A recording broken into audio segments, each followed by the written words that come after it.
Prime rib is a dish that many families like to eat on special occasions. And just because it's a special occasion doesn't mean it needs to be super involved. Well, if it's so easy, I should be able to do it. What, Cheryl? You've never made prime rib before? I've never made prime rib before. Well, I tell you what, to prove it, you're going to make the prime rib and I'm going to talk you through it. Okay. So step one is to get a bone-in tied rib from our meat department in Foodland. They'll do that for you? Of course they will. And if they don't, you'll come to our house and do it for us? They'll do it. That's great customer service. So you take your rib from the store, and when you're ready to roast it, you put it on a pan, a nice thick gauge pan, and you want to let it sit outside at room temperature for about an hour or an hour and a half so that the temperature can equalize to the ambient room temperature. Okay. Then all we do is season it with salt and pepper. I've got some kosher salt here for you. Okay. And I've got some pepper. All right. Now, later on, if you're more adventurous, you can do different seasonings, but really all it takes is salt and pepper. Wow, just 2 ingredients. That's it. Well, hang on, why are you stopping? Oh. Keep seasoning. Go for it. Some more? Oh yeah, you want to coat this whole piece with salt. Oh, wow, that seems too salty. Okay. It may sound like it's salty, but what happens is you're going to create a nice crust on here, and then when it comes time to slice, you have a very thin layer of salt crust, and that has to be enough to season the entire surface area of the rib slice that you cut. So that looks pretty darn good. Why don't you go ahead and season with pepper now? Okay. The pepper you can be a little bit less with, just a sprinkle on there. Ooh. That's good. Beautiful job. Now I'm going to turn this over, and I want you to do the same thing on the back side of the rib. Side. Hey, Foodland did a good job tying this. Like that? Yep. And just a little bit more of the pepper as well. Okay.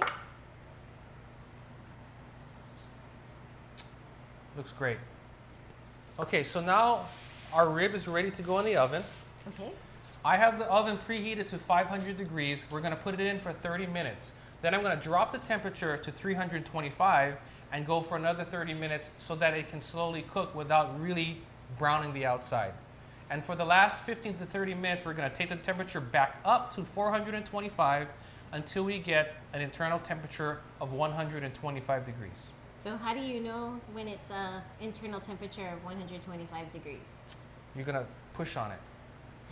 Now, what you're going to do is you're going to get a meat thermometer. It's really important, and everyone should have one of these. If you don't have one, get one. Okay. But you're going to take a meat thermometer, you're going to place it toward the center of the eye of the rib. Okay. And you want to push the thermometer into the center of the rib, and you want to look for 125 degrees. Okay, Once got it it. hits 125, you're going to pull it out, and we're going to let it rest before we carve it. Okay, the carving was the hard part.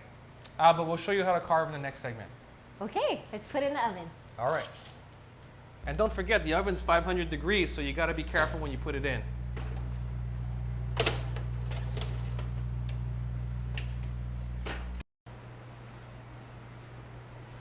Wow, that looks great. Okay, the rib is now 125 degrees internal temperature. We're going to let it rest for 15 minutes, and then it will be ready to carve. So the first thing we're going to do is take off some of the string that was used to tie the rib to help it hold its shape. And remove that. Okay.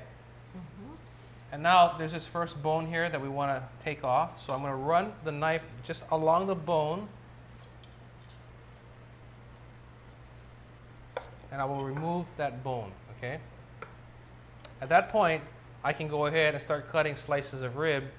And, you know, it really depends on how thick you want your slices to be. But I'm going to do a few that are sort of, what was that, 1/4 inch? And I'll do a nice thick cut for me. Okay.